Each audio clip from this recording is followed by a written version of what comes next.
Lots and lots of videos talk about the forehand topspin.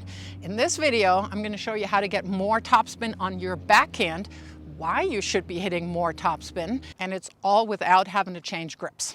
Now, I have a natural one-hander, but the same principles on how you create more topspin apply to the two-handed backhand. And of course, the reasons why you should have more topspin on the backhand, they're the exact same for one-hander or for a two-hander. Because of the spin that you're creating, your ball will have a totally different flight path than when you're hitting a drive, a very flat ball. So you get more shape on the ball, meaning you clear the net, and because you're also hitting higher, most likely you're also going to have more depth. So it's a really high percentage shot, and that's why you want more topspin. And of course, by having better net clearance, you're eliminating one of the most unnecessary errors in tennis, missing in the net. If we're looking at completely flat backhands, Cam Norrie comes to mind. I mean, his backhand is so flat, it literally looks like after he's made contact, you can still see the writing on the ball, the seams of the ball. He has such little spin on the ball. On the women's side, Ons Jabeur comes to mind. And the reasons why both of those backhands are really flat is their preparation and the way that they're swinging up to contact point. On both of those backhands, you'll see that they have a very flat, shallow take back. They don't necessarily have the rackets up here, but what they definitely don't have is a racket drop.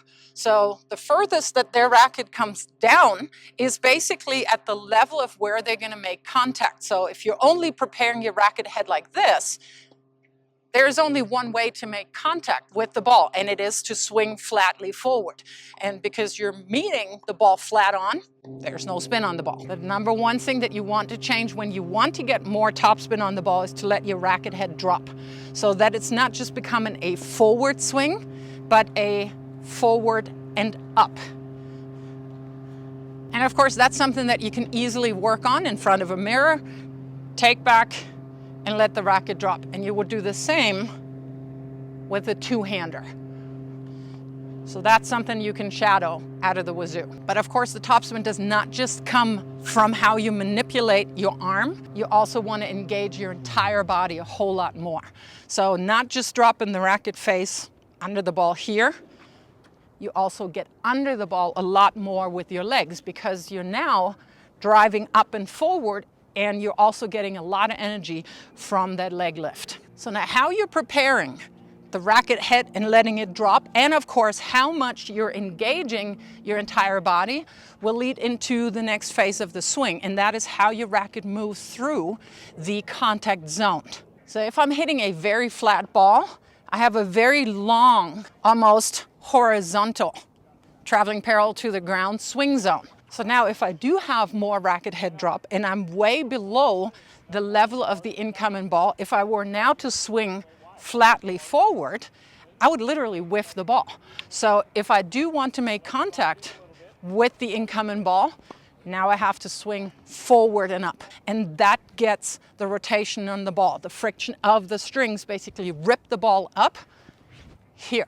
Now, after you made contact, of course, we have the fall through and the finish, and that is a product of how much you loaded, how you prepared. So it's not uncommon to see this craziness here. So if you think about really good one-handers, for instance, Wawrinka, Dimitrov, me, Justine, we might finish here. So if you didn't load heavily, if you're not brushing up as much and really accelerate, you may not finish here. And that's perfectly fine. Don't force yourself into this position. Now, as a two-hander, you will finish differently, of course, as a one-hander.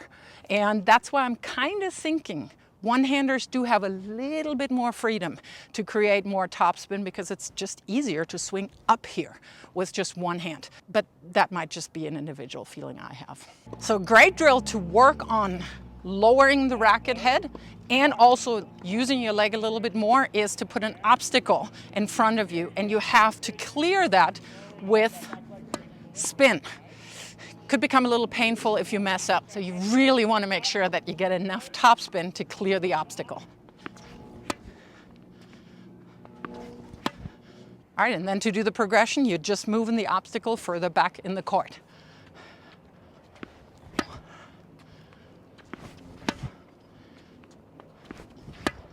And if you're interested in getting more and exclusive videos, check out my Patreon membership. In addition to more videos, you're also getting more perks, discounts for camps, workshops, and also if you're upgrading to Grand Slam level, you're joining a monthly live coaching call. So do check out my Patreon membership.